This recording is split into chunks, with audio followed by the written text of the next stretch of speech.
Hello everyone, today I'm talking about the Intellivision Flashback Upgrade Service, which is a service that's provided by Atari Age user Byte. Before I get into that, I wanted to talk about exactly what the Intellivision Flashback is. Essentially, the Intellivision Flashback console is a miniaturized version of the original Intellivision, which includes 60 built-in games, and you can connect it to your television and just play the built-ins. It's a great gift. It's around $40, you know, if you're going to purchase it for Christmas or buy it for someone. You can get it through like Amazon or Toys R Us. A bunch of different outlets have it. Now, what the Intellivision Flashback Upgrade Service does, what Byte does, is he essentially guts the innards of the original Flashback console, and he throws a Raspberry Pi 2 computer in there and loads it with the original 60 games plus some homebrews.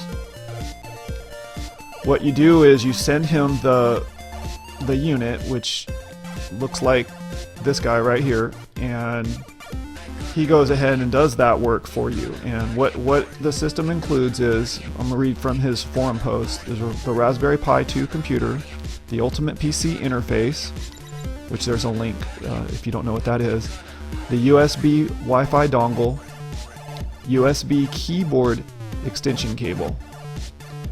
And then what you also get once the service is done is you get a beautiful full screen HDMI output, Wi-Fi connectivity to add more games and download box art, USB input for keyboard input or adding ROMs via USB thumb drive, the rock-solid jzintv emulator with perfect sound, the 60 games you already purchased plus several great homebrews, EmulationStation front end. Now the EmulationStation front end, what that is, essentially it looks like this right here. It's really cool. It has all your games plus the box art, and you scroll up and down using your controller. He includes a link to the instructions, which I'll go over shortly. And really, this is a terrific service, and I think it's well worth the cost, which is $149, including shipping from me. And he says it would cost you about $120 to do the project yourself, not to mention the amount of time it would take to figure it all out. And you paid to ship your Flashback to Byte. So I think it's well worth it, and I'm going to cover how to set up your Wi-Fi so that you can download the box art and the ROMs, your own homebrew ROMs, to the Flashback.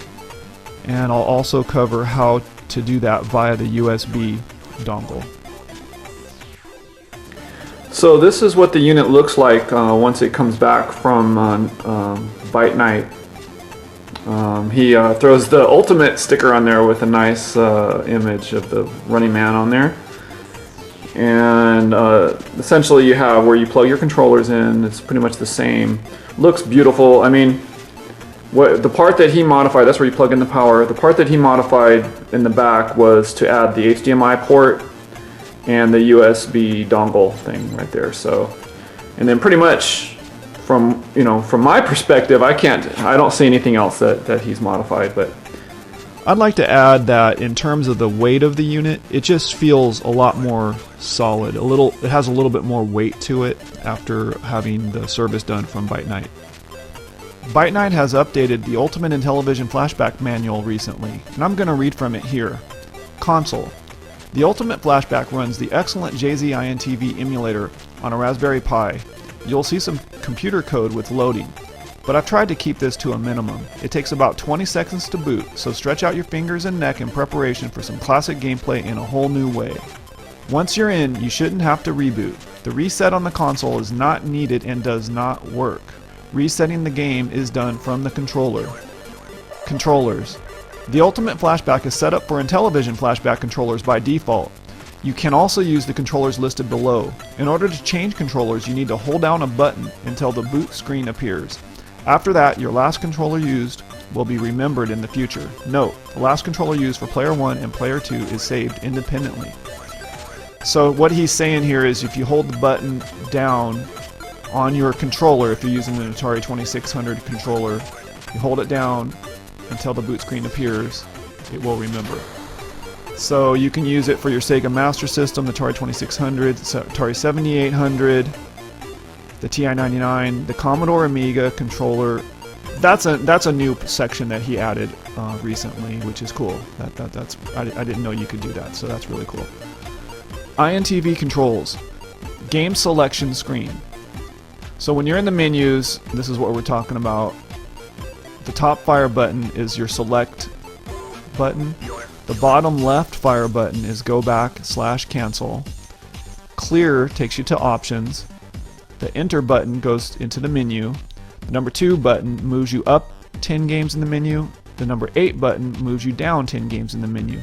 The discs is how you move through games in your menu options in your cursor. The in-game controls. These are important, so pay attention here. Press and hold 4 and clear to pause a game. Press and hold 4 and clear again to resume. This works well for games that don't use the 1 and 9 pause. 5 and 0 to reset a game. 6 and enter to exit back to the game selection screen. This is important. So if you're tired of playing a game and you want to exit back to the menus, you press 6 and enter to exit back to the game selection screen. If you'd like to start playing the games, hook up the HDMI cable, plug in your power, and turn on your TV and the Ultimate Flashback. Hit the top fire button at the Intellivision Games Available screen. Select a game with the disc and press the top fire button to play the highlighted game. Note, if the game selection menu or games are getting cut off by your TV, you may have to change the aspect of your TV by selecting full native, disable zoom, game mode, etc. So what he's saying, you may have to go into the settings of your TV and literally kind of finagle the settings if your screen is being truncated in any way. Okay, this is the Intellivision Flashback, and I am about to show you how to set up the Wi-Fi. And I'm following the instructions provided by Byte. I'm going to press F4 on the keyboard, which is now plugged into the unit.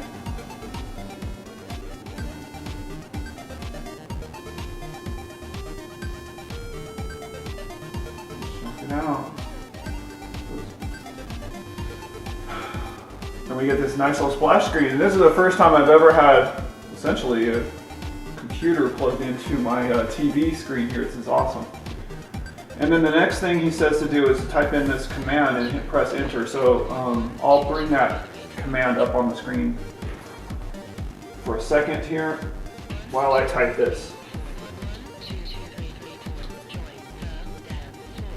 It's essentially a Linux command.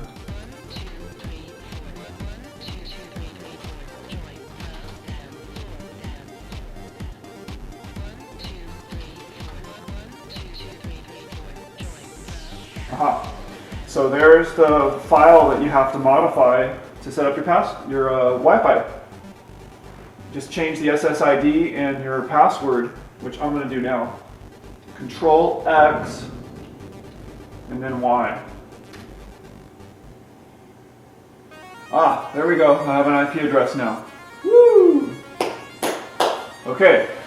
So then the instructions tell us to go ahead and download the FTP client named CyberDuck, which I did here, and I installed it. So from here we're going to launch CyberDuck, but I'm going to read from the instructions provided by Byte first. Launch CyberDuck and click on Open Connection. Select SFTP at the top. Type in your Ultimate Flashback's IP address in the server box. Use root for your username and RASPBERRY for the password and click Connect.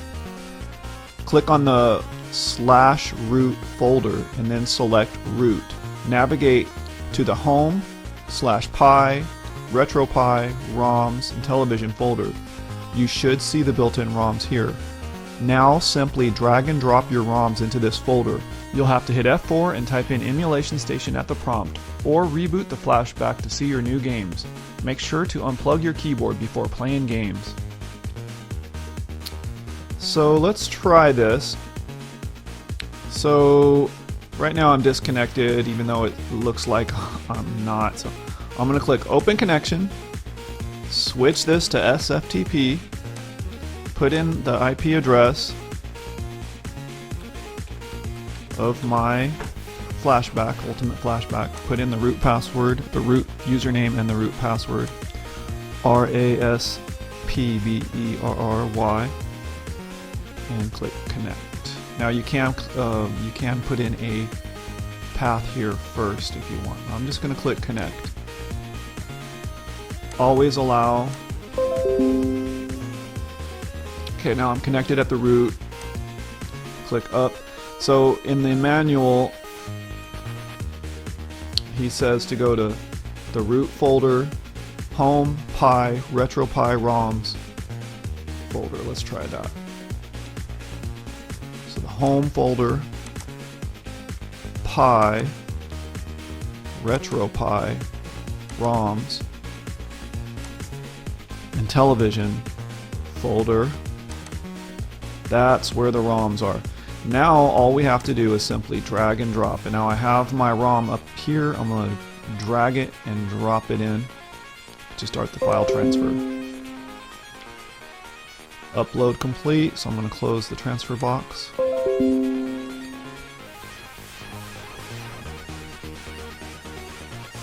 There it is. Oh, okay.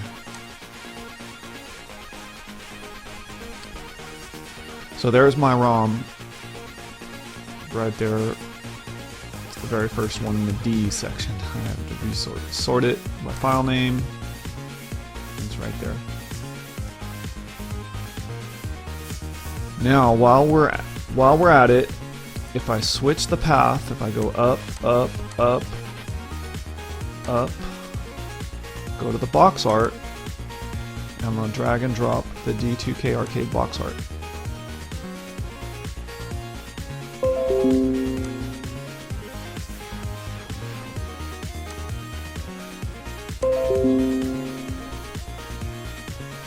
Make sure that's sorted.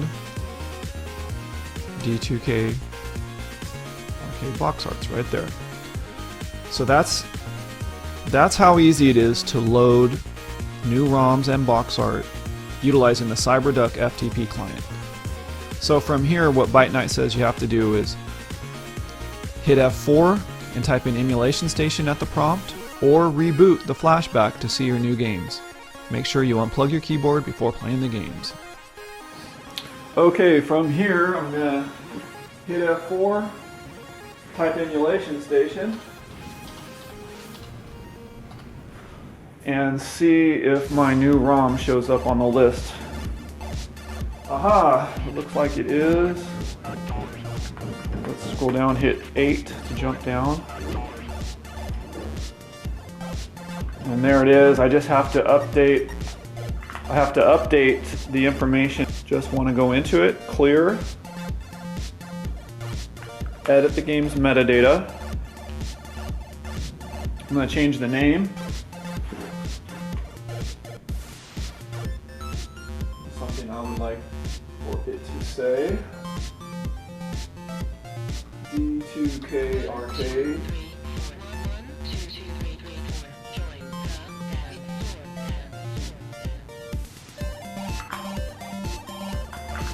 Change the image path. Slash home slash box slash, and then you gotta put the file name. D2K Arcade box run.png. Aha, I did it right. And then to save your changes, press enter on your controller, select quit EmulationStation. Yes. And that saves your changes permanently. So this is the overview of how to load a ROM onto your flashback device using a USB drive. What you do is first you find an old USB drive somewhere. Then you power on the flashback device, plugging in a USB keyboard, pressing F4 once it's booted up. Once you're at the command prompt, you plug in the flash drive in, you unplug the keyboard and plug in the flash drive in its place. This will automatically create a folder on the flash drive called ROMs. and underneath that folder will be a directory called Intellivision. From there, you unplug the USB device, bring it back to your PC, copy the ROMs onto the folder ROMs/Intellivision. While you're at it, you might as well copy in the images into that same folder, into the ROMs/Intellivision folder, because whatever files you put there will be automatically copied into the flashback device on the next step. Once you got the files copied onto the flash drive, you go back to the flashback unit. If you're still at the command prompt, you then plug in the flash drive and you'll see it will flash. The light should flicker while it's copying the ROMs. Once it's done flickering, it should be done copying the ROMs and the images. Once that's done, those files are now loaded onto the flashback device. And then from there, what I had to do was move the images manually using the keyboard. So I had to plug the keyboard back in and then manually copy the images, move the images from the ROMs folder up into the /home/box folder. Clear, edit.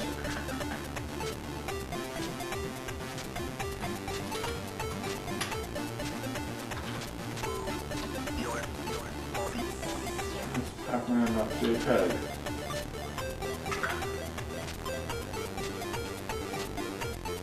After you make any changes to a game's profile, you must quit EmulationStation with F4 or press Enter on the controller and then press Quit for your changes to be saved. At this point, you can just turn off the unit and your changes will be saved. I do apologize for how technical it seems like this is to load in a box art and a ROM. It's really not that bad once you understand the steps, and I do believe it's probably a little bit easier if you can set up your Wi-Fi and use the CyberDuck FTP client. That'll probably be a little bit easier, fewer steps. As you can see, this is a terrific modification to the original Intellivision Flashback unit that was put together by Atari Age user Byte. That's B-Y-T-E or K-N-I-G-H-T. He did a great job using a Raspberry Pi 2 miniature computer and stripping out the guts of the Intellivision Flashback and inserting this unit and the USB dongle. I had a issue initially with my system and I shipped it back to Byte and he repaired it for me free of charge. And even though I know that I had created part of that problem, and I really do appreciate that, and that's the kind of service that you get from Atari Age user Byte. So, you know, if anybody's on the fence about purchasing this service that Byte does, I hope this video helps you make up your mind. The service is only $149 and it would cost about $120 to do this all yourself anyway, so it's a great value. The graphics come out looking crisp and clear on your television, and you can take this flashback unit with you anywhere. It's nice and portable. So if you have friends with kids who love the Intellivision, this is a great unit to bring over to let them play. So I can't recommend it enough, and I can go on and on about it forever, but I hope you enjoyed this video.